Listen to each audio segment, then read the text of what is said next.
Hello guys, how are you? Welcome back to my channel Satyarthi Gyan and happy Makar Sankranti to all. तो दोस्तों, आज हम एक ऐसे टॉपिक के बारे में बात करने वाले हैं जिस टॉपिक को लेकर हमारे देश के व्यापारियों और गवर्नमेंट के बीच काफ़ी ज़्यादा विवाद हुए हैं, काफ़ी ज़्यादा धरना प्रदर्शन हुए हैं। मुझे उम्मीद है आप समझ रहे होंगे कि आज मैं किस टॉपिक के बारे में बात करने वाला हूँ। तो वो टॉपिक है GST, goods and service tax. दोस्तों, गुड्स एंड सर्विस टैक्स 1 जुलाई 2017 जब goods and service tax act parliament से पास हुआ, उसके बाद से ही गवर्नमेंट और व्यापारियों के बीच काफ़ी ज़्यादा विवाद बढ़ने लगा, क्योंकि व्यापारी इसके अगेंस्ट थे और गवर्नमेंट इसको इम्प्लीमेंट करना चाहती थी। उसी का एक पार्ट है रजिस्ट्रेशन अंडर GST, जिसके बारे में आज के इस वीडियो में हम पढ़ेंगे। So without taking your much time, let's start the class.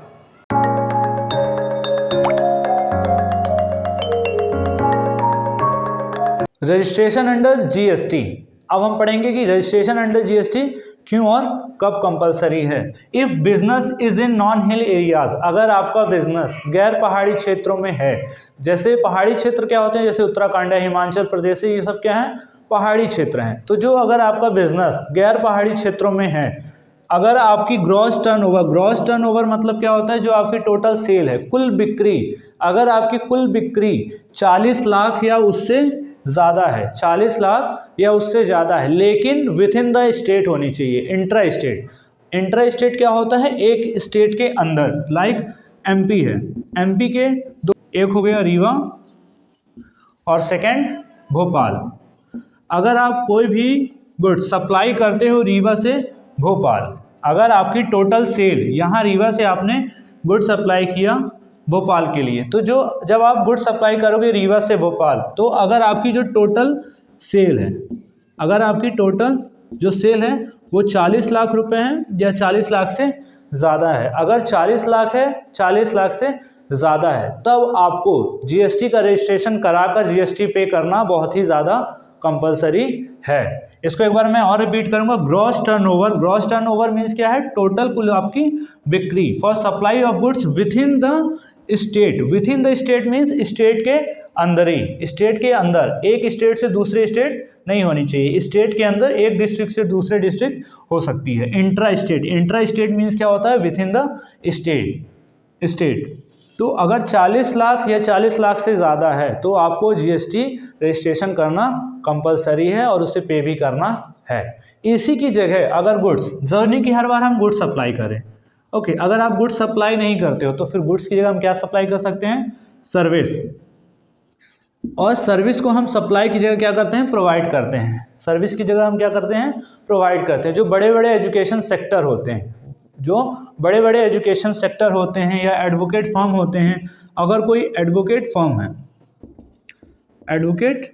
है, बड़े बड़े एडवोकेट फर्म है या कोई भी एजुकेशन सेक्टर है, तो यहाँ पे किसी चीज़ की बिक्री नहीं होती है। एजुकेशन सेक्टर है या एडवोकेट फर्म है, यहाँ पे किसी भी चीज़ की बिक्री नहीं होती है। ये क्या है, एक सर्विस प्रोवाइडर। अगर कोई बजाज फाइनेंस है, कोई भी है, फाइनेंशियल इंस्टीट्यूशन है, तो जब आपको सर्विस प्रोवाइड करते हैं, उसके बदले जो आप मनी पे करते हो, उसमें भी अगर हम सर्विस प्रोवाइड कर रहे हैं और हमारी टोटल जो हम एक मंथ होता है या फिर ईयरली जो है वो 40 लाख रुपीज़ है, 40 लाख या उससे ज़्यादा है, तो हमें GST पे करना होगा सर्विस के लिए भी।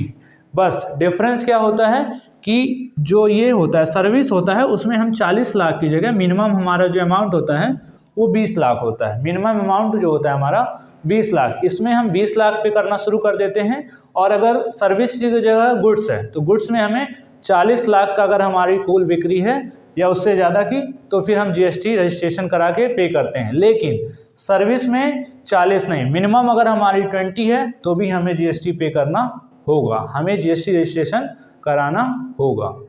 अब हम बात करेंगे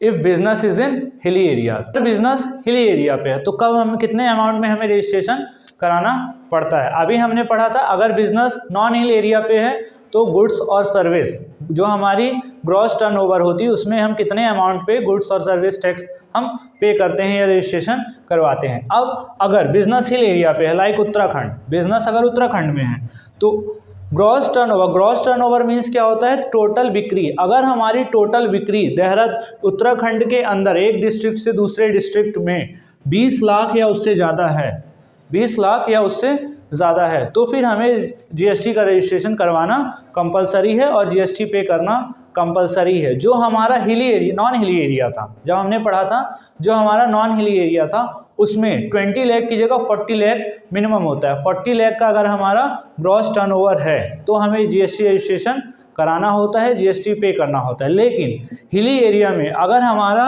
ग्रॉस टर्नओवर 20 लाख या उससे ज़्यादा है तो ही हमें जीएसटी पे करना पड़ जाता है। और यही गुड्स की जगह सर्विस है, गुड्स की जगह सर्विस है, तो ये जो अमाउंट है ये 10 लाख रुपीज़ हो जाते हैं। 10 लाख मिनिमम, 10 लाख या 10 लाख से ज़्यादा। अगर मिनिमम अमाउंट हमारा 10 लाख है या 10 लाख से ज़्यादा है तो जीएसटी रजिस्ट्रेशन कंपलसरी हो जाता है और हमें पे करना होता है। एक बार मैं फिर रिपीट करूँगा, अगर बिजनेस हिल एरिया पे है, अगर बिजनेस हिल एरिया पे है और नॉन हिल एरिया पे है, तो जो हमारी ग्रॉस सेल है अगर 40 लाख है, जो हमारी ग्रॉस सेल है वो 40 लाख या उससे ज़्यादा है, 40 लाख और मोर सप्लाई ऑफ गुड्स। अगर जो हम गुड्स ग्रॉस टर्नओवर, अगर जितने कुल बिक्री टोटल हमारी 40 लाख या 40 लाख से ज़्यादा है, अगर हमारी कुल बिक्री 40 लाख या 40 लाख से ज़्यादा है लेकिन विथ इन द स्टेट, अगर हमारी कुल बिक्री 40 लाख या उससे ज़्यादा है एक ही स्टेट के अंदर, तो हमें जीएसटी का रजिस्ट्रेशन करवाना कंपलसरी है। कब? जब ये बिजनेस हमारा किस में हो? नॉन हिली एरिया पे हो। इसी की जगह अगर सर्विस है तो मिनिमम अमाउंट कितना है? 20 लाख। अगर हमारा नॉन हिल एरिया पे सर्विस, अगर हमारा इंस्टीट्यूशन, हमारी फर्म सर्विस प्रोवाइड करती है इन प्लेस ऑफ गुड्स, तो 20 लाख रुपीज़ मिनिमम होना चाहिए। अगर गुड्स सप्लाई करती है तो 40 लाख रुपीज़ मिनिमम होना चाहिए। मिनिमम क्या होना चाहिए? Gross turnover. और अगर हिली एरिया पे है तो ये जो अमाउंट होता है वो इसका हाफ हो जाता है। मिनिमम 20 लाख होना चाहिए सप्लाई ऑफ गुड्स, और अगर हम सर्विस करते हैं तो सर्विस कितनी होनी चाहिए? 10 लाख रुपीज़। मिनिमम 10 लाख होनी चाहिए या उससे ज़्यादा। उम्मीद है रजिस्ट्रेशन अंडर जीएसटी आपको थोड़ा बहुत तो समझ में आया होगा। मेरे नेक्स्ट वीडियो में इसको मैं डिटेल में बताऊंगा। अगर एक स्टेट से दूसरे स्टेट कितना क्या कौन सा जीएसटी लगेगा, जीएसटी के टाइप्स बताऊंगा। अभी मैं आपको बताऊंगा रेट्स ऑफ जीएसटी। जीएसटी के कितने रेट्स हैं, कितने कैटेगरी में जीएसटी रेट्स डिवाइड है। Rates of GST, GST 5 categories में डिवाइडेड। जो जीएसटी का रेट है वो किस किस प्रोडक्ट पे कितना जीएसटी एप्लीकेबल है, वो है 0% है किसी पर, किसी पे 5%, किसी पे 0% ही चलता है, चलता ही नहीं, किसी पे 5%, किसी पे 12%, किसी पे 18%, किसी पे 28%। ये 5 कैटेगरी में जीएसटी डिवाइड है। आपने पढ़ा अगर हिली एरियाज में हमारा बिजनेस है या नॉन हिली एरियाज में विथ इन द स्टेट है। अगर एमपी है तो एमपी के अंदर ही बिजनेस होना चाहिए, तो हम कब रजिस्ट्रेशन कराते हैं। या फिर हिली एरियाज लाइक उत्तराखंड है, उत्तराखंड के अंदर ही अगर हम सप्लाई करते हैं, सेल ऑफ गुड्स करते हैं या सर्विस प्रोवाइड करते हैं, तो कब हम जीएसटी रजिस्ट्रेशन करवाते हैं।